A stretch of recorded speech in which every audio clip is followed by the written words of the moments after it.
கண்ணியத்திற்குரியவர்களே, தொழுக வேண்டும் என்று சொன்னால் கூட மனதிற்கு போராட்டத்தோடு தான் தொழ முடியும். கண்ணியத்திற்குரியவர்களே, அல்லாஹுவின் நல்லடியார்களே, நபிகள் நாயகம் ஸல்லல்லாஹு அலைஹி வஸல்லம் சொன்னார்கள், மனதை உறுதியாக்கிக் கொள் என்று சொன்னார்கள். மனதை நீ தெளிவுபடுத்திக் கொள் என்று சொன்னார்கள்.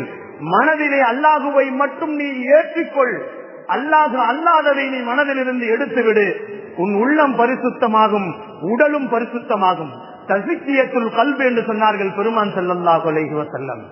உள்ள பரிசுத்தம் வேண்டும் என்று சொன்னால் உள்ளத்திற்குள் அல்லாஹு மட்டும் தான் இருக்க வேண்டும். ஆனால் இன்றைய நம் உலகத்திலே பார்க்கின்ற எல்லா மனிதர்களுடைய நிலைமைகளும் எப்படி இருக்கிறது என்று சொன்னால், அல்லாஹுவை தவிர மற்ற எல்லாமே உள்ளத்தில் இருக்கிறது. தர்மம் செய்ய வேண்டும் என்று சொன்னால் கூட பாக்கெட்டுக்குள்ள காசை கையை விட்டு எடுக்கிறதுக்குள்ள மனம் பலவிதமாக மாறிக்கொண்டே இருக்கும். கண்ணியத்திற்குரியவர்களே, அல்லாஹுவின் நல்லடியார்களே, இன்றைக்கு நாம் ஆடம்பரமான சில செலவுகளை செய்கிறோம். ஆடம்பரமான செலவுகளை செய்வது மார்க்கத்தில் அனுமதிக்கப்படவில்லை.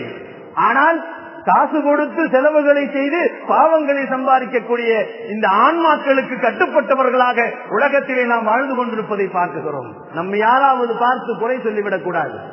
நம்முடைய நிகழ்ச்சிகளை சரியாக பார்க்க வேண்டும்.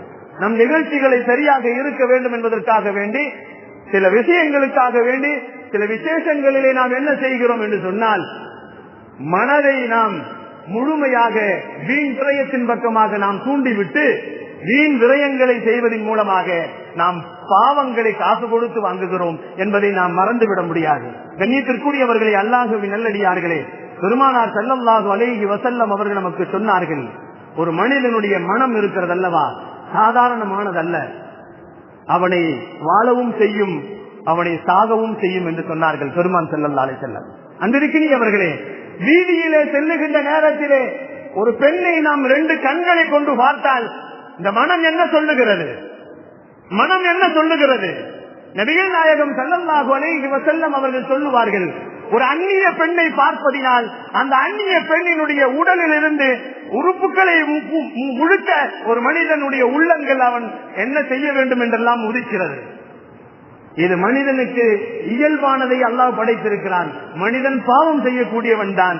ஆனால் அந்த பாவத்தில் இருந்தவன் விலக வேண்டும் என்று சொன்னால் நபிகள் நாயகம் ஸல்லல்லாஹு அலைஹி வஸல்லம் சொன்னார்கள், உள்ளத்திலே பரிசுத்தம் வேண்டும், உள்ளத்திலே அல்லாஹுவை கொண்டு போய் வைக்க வேண்டும் என்று சொன்னார்கள். கண்ணியமானவர்களே, அல்லாஹுவின் நல்லடியார்களே, நபிகள் நாயகம் ஸல்லல்லாஹு அலைஹி வஸல்லம் சொன்னார்கள், ஒட்டுமொத்தமாக மனிதனை அழித்து ஒழிக்கக்கூடியது மனோ இச்சை என்று சொன்னார்கள் பெருமான் ஸல்லல்லாஹு அலைஹி வஸல்லம்.